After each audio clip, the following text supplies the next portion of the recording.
వైష్ణవి వెన్నెల దగ్గరికి వస్తూ ఉంటుంది. ఇంతలో తన రూమ్‌లో కృష్ణ ఉండటం చూసి ఒక్కసారిగా షాక్ అయిపోతూ ఉంటుంది. ఏంటి వీళ్ళిద్దరూ కలిసి ఉన్నారు. అంటే వీళ్ళిద్దరి మధ్య ప్రేమ ఉందా? అని చెప్పేసైతే ఒక్కసారిగా షాక్ అయిపోయి అది చూసి తట్టుకోలేక అక్కడి నుండి వెళ్ళిపోతూ ఉంటుంది.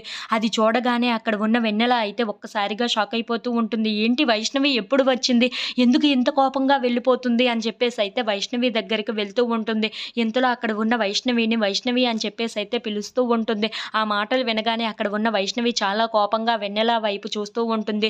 ఏంటి ఏం చేస్తున్నావు వెన్నెల?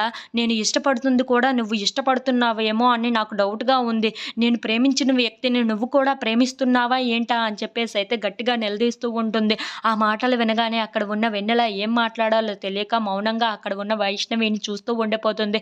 ఇంతలో అక్కడ ఉన్న వైష్ణవి మాత్రం ఏంటి వెన్నెల ఏమీ మాట్లాడకుండా మౌనంగా ఉండిపోతున్నావు. నేను ఇష్టపడే వ్యక్తిని నువ్వు కూడా ఇష్టపడుతున్నావా ఏంటా? ఇప్పుడే నిజం చెప్పు అని చెప్పేసైతే అంటూ ఉంటుంది.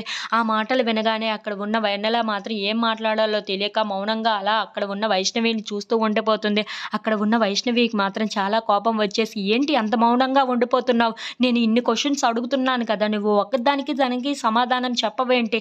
చెప్పు నువ్వు కృష్ణని ప్రేమిస్తున్నావా? నేను ప్రేమిస్తున్నట్లుగానే నువ్వు కూడా కృష్ణని ప్రేమిస్తున్నానంటే ఇప్పటికి ఇక్కడే చెప్పు అని చెప్పేసైతే గట్టిగా నిలదీస్తూ ఉంటుంది. ఇంతలో అక్కడ ఉన్న వెన్నెల మాత్రం ఏం చెప్పాలో తెలియక అలా మౌనంగా చూస్తూ ఉండిపోతుంది. అది చూసిన వైష్ణవి మాత్రం నువ్వు కూడా ప్రేమిస్తున్నావా అన్న విషయం నాకైతే తెలుస్తుంది నీ మొహంలో అని చెప్పేసైతే అంటూ అక్కడ ఉన్న వెన్నెలని చూస్తూ ఉండిపోతుంది.